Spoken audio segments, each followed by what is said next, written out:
Hi everyone, back to basic series में आप सबका स्वागत है। हमने स्ट्रेट लाइन और रिटन डाउन वैल्यू मेथड को समझा। आज हम इसका डिफरेंस देखेंगे। ओके, सो जो लोग पहली बार वीडियो देख रहे हैं वो प्लीज़ चैनल को सब्सक्राइब करें। 8054481573 में मेरे को कांटेक्ट करें। मैं आपको Telegram and other related groups में मैं आपको डाल दूंगी। सो स्ट्रेट लाइन मेथड, इन दोनों का डिफरेंस पहले करते हैं। और जो लोग कोई भी गवर्नमेंट एग्जाम की प्रिपरेशन कर रहे हैं, UGC related, +1 commerce, +2 commerce, accounts related, they can also text me.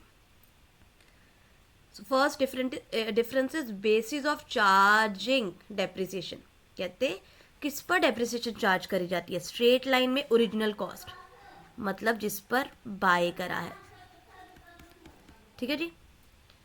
Written down value में बुक वैल्यू जिस पे बाय करा है माइनस जो डेप्रिसिएशन हुई उस पर जो बैलेंस बचा है, दैट इज ये हर साल डिक्लाइन होता है, ये बैलेंस पर काम करती है। एनुअल डेप्रिसिएशन चार्ज इसका फिक्स होता है और इसका decline every year. Okay, total charge against profit and loss account in respect of depreciation and repair, unequal year after year,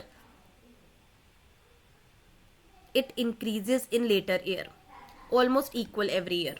कहते जो टोटल चार्ज होता है डेप्रिसिएशन का प्रॉफिट एंड लॉस से, वो कैसे करते हैं? कहते unequal year after year, it increases in later year.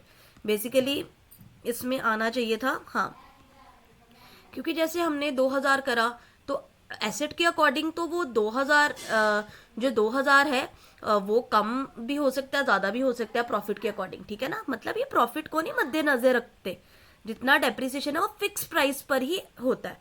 तो प्रॉफिट एंड लॉस के अकॉर्डिंग ये अनइक्वल है, लेकिन ये ज़्यादातर रिटन डाउन में ज़्यादातर इक्वल ही होता है। Recognition by income tax law, ये इसको रिकग्नाइज नहीं किया जाता। इनकम टैक्स लॉ मैंने थियरी में भी समझाया था। रिटन डाउन वैल्यू WDV, इसको ही फॉलो करते हैं।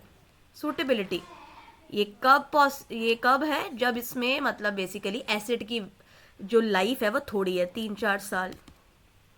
ये और या वो एसेट जिसकी कोई टेक्नोलॉजिकल चेंज नहीं होता, जिसपे जैसे बाइक वगैरह हो गई, इस पे इतना लोग चला लेते हैं, काफ़ी देर गाड़ी चला लेंगे, लेकिन ये उन पर है जिसमें टेक्नोलॉजी बहुत जल्दी चेंज होती है। ठीक है ना, जैसे कोई भी ऐसी है जो फॉर एग्जांपल आप कोई कंप्यूटर साइंस का के अंडर हो, कोई आप टेक्नोलॉजी रिलेटेड कोई काम करते हो, इनोवेटिव रिलेटेड कोई काम, इनोवेशन रिलेटेड कोई काम करते हो, इनोवेशन बार बार बदलेगी। तो आप अगर उस बिजनेस में हो तो आपकी मशीन बार बार बदलेगी। कोई पैकेजिंग का स्टाइल है तो आपकी पैकेजिंग की मशीन पुरानी है, पहले जैसे पॉलीथीन या उससे रिलेटेड चली जाती थी चीज़ें, अब लोग ज़्यादा सस्टेनेबल हो गए हैं तो टेक्नोलॉजी बदलनी पड़ेगी। सो जो टेक्नोलॉजी बार बार बदलती है, चेंज होती है, उनसे रिलेटेड अगर आप कोई एसेट ली है तो वो रिटर्न डाउन वैल्यू में आएगी। जिसमें टेक्नोलॉजी का इतना कोई बड़ा रोल नहीं है उसमें स्ट्रेट लाइन मेथड होगा। ठीक है जी। So I hope that difference is clear. So next lecture video में हम आगे मेथड्स इसके करेंगे कि किस तरीके से डेप्रिसिएशन करी जाती है, मतलब मेथड ऑफ रिकॉर्डिंग डेप्रिसिएशन, इसकी हम मतलब जनरल एंट्रीज करेंगे। एंड उसके बाद हम और भी कुछ पॉइंट्स पढ़ेंगे। डिस्पोजल ऑफ एसेट्स क्या होता है, रिजर्व्स क्या होता है एंड ऑल, बहुत सारे पॉइंट्स अभी वेट कर रहे हैं। So stay tuned for the same. Thank you so much.